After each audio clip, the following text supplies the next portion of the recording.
Greetings and welcome to the channel. If you're joining us for the first time, make sure to hit that subscribe button and turn on the notification bell so you don't miss any of our compelling content covering the heartbeats of African politics, society, and history. Today, we bring you a deeply emotional and reflective piece, one that speaks not just to headlines, but to the soul of a grieving nation. Zambia stands at a crossroads, caught in the whirlwind of mourning, introspection, and quiet crisis. This is not just a time of political unrest or legal confusion.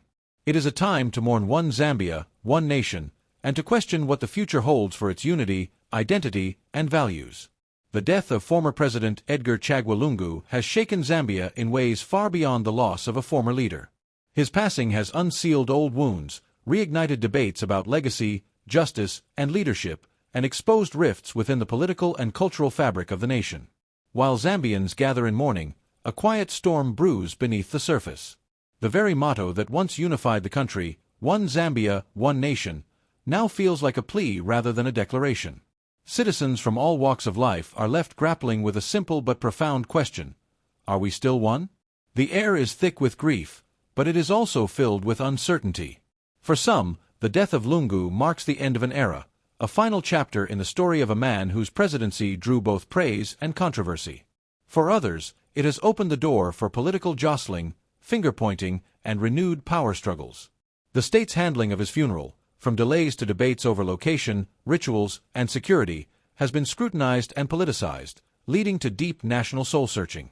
Families are divided, institutions are strained, and emotions are raw.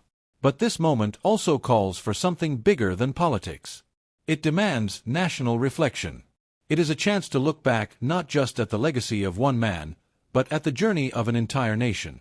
What does unity mean today in a country with rising youth unemployment, economic inequality, and political tribalism? Where does patriotism stand when loyalty is confused with partisanship? And how can mourning unite a nation that seems pulled apart by its own divisions? In towns and villages, in homes and churches, Zambians are talking, mourning, reflecting. Many are remembering not just Lungu the president, but Zambia the dream, the Zambia of unity, resilience, and shared destiny. Elders remind us of the founding fathers' vision, the hard-won independence, and the powerful message embedded in that unforgettable motto: one Zambia, one nation. Today, that message is being tested like never before. This is a time for healing, but also a time for truth. Zambia must reckon with its challenges, confront the systems that have failed its people, and build bridges across political and ethnic lines. Mourning should not just be a public ceremony, it should be a national conversation. And while the tears fall, so too must the masks of indifference. Unity is not a slogan. It is a commitment, a daily act of choosing peace over power, dialogue over division. As we continue to monitor the days ahead, the ceremonies, the decisions, and the shifting political landscape, let us remember that true patriotism shines brightest not in moments of celebration, but in times of crisis. Zambia's strength lies in its people, in its spirit, and in its ability to rise from hardship stronger and more united than before. Thank you for watching and being part of this important reflection. If this message moved you, please like, share, and most importantly, subscribe to the channel for more updates, in-depth coverage, and powerful stories from across Africa.